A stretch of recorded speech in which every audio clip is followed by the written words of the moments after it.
नमस्कार। आज के वीडियो में बीए फर्स्ट ईयर के स्टूडेंट का हार्दिक स्वागत। आप लोग राजनीतिक सिद्धांत पुस्तक पढ़ रहे हैं। आज के वीडियो में हम सरकार के अंग व्यवस्थापिका, कार्यपालिका और न्यायपालिका के बारे में विस्तार से अध्ययन करेंगे। स्टूडेंट्स, जैसे कि आप सभी जानते हैं कि राज्य एक निराकार संस्था है जिसके द्वारा स्वयं कभी कोई कार्य नहीं किया जा सकता, लेकिन राज्य की जो इच्छाओं की मूर्त अभिव्यक्ति है वह सरकार के द्वारा अभिव्यक्त की जाती है और यही कारण है कि सरकार को एक महत्वपूर्ण अभिकरण के रूप में देखा गया है। सरकार के 3 अंग माने गए हैं: व्यवस्थापिका, कार्यपालिका और न्यायपालिका। व्यवस्थापिका कानून बनाने और राज्य की नीति को निश्चित करने का कार्य करती है। कार्यपालिका व्यवस्थापिका के द्वारा बनाए गए कानूनों को कार्य रूप में परिणत कर शासन का संचालन करती है और न्यायपालिका जो है वो व्यवस्थापिका के द्वारा बनाए गए कानूनों और कार्यपालिका के द्वारा लागू किए गए कानूनों की वैधता अवैधता की जांच का कार्य करती है, संविधान की व्याख्या और उसके रक्षण का कार्य करती है। तो इस प्रकार सरकार के तीनों अंग अपने अपने कार्यों को कुशलतापूर्वक संपादित करते हैं। यहाँ हम एक एक अंग के बारे में विस्तृत रूप से पढ़ेंगे। तो सबसे पहले हम देखेंगे व्यवस्थापिका, जो कि सरकार का महत्वपूर्ण अंग माना गया है। व्यवस्थापन विभाग जो है वो सबसे महत्वपूर्ण इसलिए होता है क्योंकि उसके द्वारा कानूनों का निर्माण किया जाता है और इसी कानून के आधार पर कार्यपालिका शासन करती है और न्यायपालिका न्याय प्रदान करने का कार्य करती है। व्यवस्थापिका के द्वारा जो कानून बनाए जाते हैं उन कानूनों में संशोधन, परिवर्तन व समाप्त करने का कार्य भी किया जाता है। इसके अलावा संविधान में किसी प्रकार का कोई संशोधन करना हो तो उसे भी संसद या व्यवस्थापिका के जो सदन होते हैं उनके माध्यम से अलग अलग प्रक्रियाओं के द्वारा किया जाता है। इसके अलावा व्यवस्थापिका को विचार विमर्श का मंच भी कहा जाता है, जहां विभिन्न दलों के लोग जो हैं वो स्वतंत्र रूप से अपने विचारों की अभिव्यक्ति करते हैं और इसी कारण व्यवस्थापिका को लोकमत का दर्पण भी कहा जाता है। व्यवस्थापिका कानून निर्माण के साथ साथ राष्ट्रीय वित्त पर भी नियंत्रण करती है और इस प्रकार विधि निर्माण का जो कार्य है, जो कि वित्त संबंधी, वो समस्त कार्य व्यवस्थापिका के द्वारा किए जाते हैं। जनता के धन यानी राष्ट्रीय वित्त पर नियंत्रण स्वाभाविक रूप से व्यवस्थापिका के द्वारा ही किया जाता है। इसके अलावा प्रशासन पर भी नियंत्रण जो है वो व्यवस्थापिका के द्वारा रखा जाता है।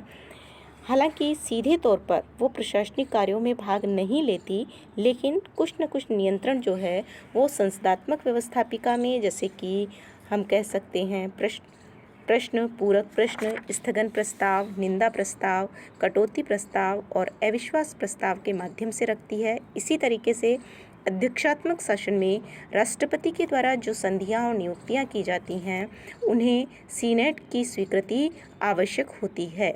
इसी प्रकार सीनेट के द्वारा जांच समितियों की नियुक्ति करके प्रशासन के विभिन्न विभागों के कार्यों की जांच भी की जा सकती है। इसके अलावा युद्ध और शांति की जो घोषणा है वो भी व्यवस्थापिका के द्वारा की जाती है। तो इस प्रकार संसदात्मक और अध्यक्षात्मक दोनों ही शासन व्यवस्था में प्रशासनिक नियंत्रण जो है वो व्यवस्थापिका के द्वारा किया जाता है। इसके अलावा न्याय संबंधी कार्यों में अगर हम देखें तो इंग्लैंड में जो उच्च सदन है, लॉर्ड सभा, वह उच्चतम अपील न्यायालय के रूप में कार्य करता है। व्यवस्थापिका के द्वारा व्यवस्थापिका के सदस्यों या निजी व्यक्तियों पर सदन की निंदा करने पर भी अभियोग चलाया जा सकता है। निर्वाचन के संबंध में अगर हम देखें तो व्यवस्थापिका निर्वाचन से संबंधित कुछ कार्य भी करती है, जैसे कि स्विट्ज़रलैंड में व्यवस्थापिका मंत्रिपरिषद के सदस्यों, न्यायाधीशों, प्रधान सेनापति का चुनाव करती है। सोवियत संघ में व्यवस्थापिका मंत्रिपरिषद के सदस्यों और उच्चतम न्यायालय के न्यायाधीशों का भी निर्वाचन करती है। और भारत में देखें तो व्यवस्थापिका संघीय व्यवस्थापिका और राज्यों की विधानसभाओं के निर्वाचित जो सदस्य होते हैं उनके द्वारा राष्ट्रपति का निर्वाचन किया जाता है। इसी तरीके से समितियों और आयोगों की नियुक्ति जो है वो व्यवस्थापिका के द्वारा की जाती है। समय समय पर विशेष कार्यों की जांच के लिए समितियों और आयोगों की नियुक्ति का कार्य किया जाता है। अगर हम देखें तो व्यवस्थापिका एक ऐसी जगह है जहां पर जनता के प्रतिनिधि जो हैं वो सरकार का ध्यान जनता के दुख तकलीफ़ों के प्रति आकर्षित करते हैं और शासन को जनहित के कार्यों के लिए प्रेरित करते हैं। तो इस तरीके से अगर हम कहें कि व्यवस्थापिका जो है वो जन भावनाओं की अभिव्यक्ति का केंद्र है तो ये एकदम सही कहा जा सकता है। इसके अलावा व्यवस्थापिका का संगठन जो है वो दो रूपों में बताया गया है, एक सदनात्मक और द्विसदनात्मक। अधिकांश राष्ट्रों में द्विसदनात्मक व्यवस्थापिका जो है वो विद्यमान है। अगर चाइना को छोड़ दें वहाँ पर एक सदनात्मक व्यवस्थापिका देखी जा सकती है, लेकिन लगभग विश्व में द्विसदनात्मक व्यवस्थापिका जो है वो विद्यमान कही जा सकती है। द्विसदनात्मक व्यवस्थापिका की आवश्यकता को इसलिए महसूस किया गया ताकि प्रथम सदन अपनी मनमानी नहीं कर सके, उसके द्वारा अविचारपूर्ण कानून जो हैं वो नहीं बनाए जा सकें। इसके अलावा सभी वर्गों को प्रतिनिधित्व देने के लिए, जनमत निर्माण के लिए और स्वतंत्रता की रक्षा के लिए, इसके अलावा कार्यपालिका की स्वतंत्रता में वृद्धि के कारण भी द्विसदनात्मक व्यवस्थापिका को आवश्यक माना गया है। अब हम सरकार के दूसरे अंग के बारे में पढ़ेंगे। दूसरा महत्वपूर्ण अंग जिसे कार्यपालिका कहा जाता है। जैसा कि हमने पूर्व में देखा, कार्यपालिका के द्वारा कानूनों को कार्य रूप में परिणत करने का कार्य किया जाता है। कार्यपालिका के कई प्रकार बताए गए हैं, जैसे कि नाम मात्र की और वास्तविक कार्यपालिका। नाम मात्र की कार्यपालिका जिसमें पदाधिकारी के नाम पर समस्त कार्य जो हैं वो वास्तविक कार्यपालिका के द्वारा किया जाता है। जैसे कि संसदात्मक शासन व्यवस्था में नाम मात्र की कार्यपालिका का प्रतीक ब्रिटेन के संदर्भ में देखें तो सम्राट और भारत के संदर्भ में देखें तो राष्ट्रपति को कहा जा सकता है, और वास्तविक कार्यपालिका प्रधानमंत्री और उसका मंत्रिमंडल। दूसरा जो कार्यपालिका का प्रकार है वो है एकल और बहुल। एकल कार्यपालिका जिसमें कि कार्यपालिका की समस्त शक्ति जो है वो एक व्यक्ति के हाथों में नहीं केंद्रित होती है, जैसे कि अमेरिका का राष्ट्रपति।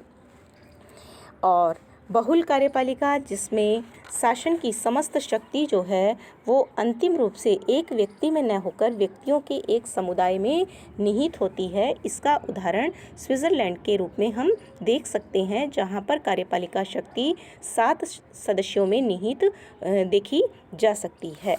तीसरा जो कार्यपालिका का प्रकार है वो संसदीय और अध्यक्षात्मक। कार्यपालिका व्यवस्थापिका के संबंधों के आधार पर 2 प्रकार की कार्यपालिका मानी जाती है, एक संसदीय कार्यपालिका और दूसरी अध्यक्षात्मक कार्यपालिका। संसदीय कार्यपालिका में कार्यपालिका और व्यवस्थापिका के बीच घनिष्ठ संबंध होता है और कार्यपालिका जो है वो व्यवस्थापिका में से ही बनती है। अध्यक्षात्मक कार्यपालिका में कार्यपालिका और व्यवस्थापिका के बीच कोई संबंध नहीं रहता और संविधान के द्वारा दोनों की शक्तियां अलग अलग बटी होती हैं और दोनों ही एक दूसरे के मामले में हस्तक्षेप नहीं करते हैं।